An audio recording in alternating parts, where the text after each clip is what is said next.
യുദ്ധം ചെയ്തില്ലെങ്കിൽ അല്ലാഹു കോപിക്കും. ഇറാന്റെ പരമോന്നത നേതാവ് ആയത്തുള്ള അലി ഖമനേയി ഇത് പറഞ്ഞതിൽ അത്ഭുതപ്പെടാനില്ല.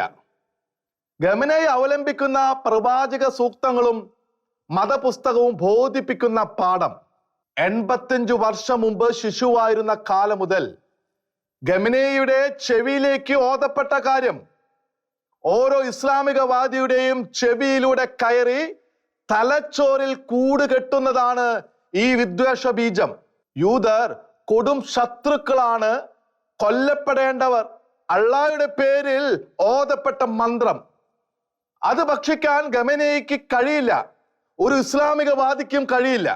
എങ്കിലും യൂത വിരോധത്തിന്റെ ബാധയുമായി ഇറാൻ അഹിതത്തിന് ഒരുമ്പിടുമോ? തോക്കെറിഞ്ഞ് തീഗോളം പെറുക്കാനുള്ള പുറപ്പാടാണോ? പറയേണ്ടത് കാലമാണ്. യൂതരോട് ഇസ്ലാമികവാദികൾക്കുള്ള ശത്രുതയും വെറുപ്പും ഏത് കാഫിറിനോടുമുള്ള വിദ്വേഷമല്ല. പാലസ്തീൻ തർക്കം അതിന് പുതിയ ചൂട് നൽകി എന്നേയുള്ളൂ. യൂത വിരോധത്തിന്റെ തുടക്കം മുഹമ്മദിന്റെ കാലത്താണ്. ആ വിദ്വേഷം തലമുറകളിലൂടെ ഇസ്ലാമികവാദികൾ ചുമക്കുന്നു. അഭിമാനക്ഷതത്തെക്കാൾ വലുതായി ഒന്നുമില്ലെന്ന് അഹന്താപൂർവം കരുതുന്ന ഇസ്ലാമികവാദികൾക്ക് ഇസ്രായേലിന്റെ നിലനിൽപ്പ് തന്നെ തങ്ങളുടെ ഏറ്റവും വലിയ അഭിമാനക്ഷതമാണ്. അഹന്തയ്ക്ക് മേലുള്ള ഏറ്റവും വലിയ പ്രഹരവും. അവസാന യൂതനെ വരെയും കൊന്നൊടുക്കാതെ ഇസ്ലാമികവാദിക്ക് ഉറക്കമില്ല. അത് തന്നെയാണ് ഇറാനെ നയിക്കുന്ന വികാരവും ഇറാന്റെ മുഖ്യ ലക്ഷ്യവും. ഹമാസിനും ഹിസ്ബുള്ളയ്ക്കും ഹൂതികൾക്കും ഏതു രാജ്യത്തെ ഏത് ഇസ്ലാമികവാദിക്കും അതു ലക്ഷ്യം.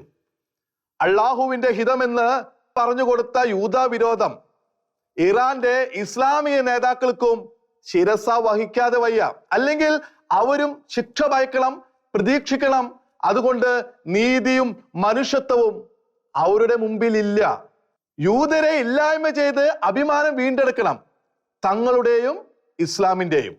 ഇതാണ് ഇറാന്റെ മനോനിലയെങ്കിൽ അവരെങ്ങനെ യുദ്ധം ഉപേക്ഷിക്കും? അസാധാരണമായ കാരണങ്ങൾ ഉണ്ടായില്ലെങ്കിൽ അത് അസാധ്യം.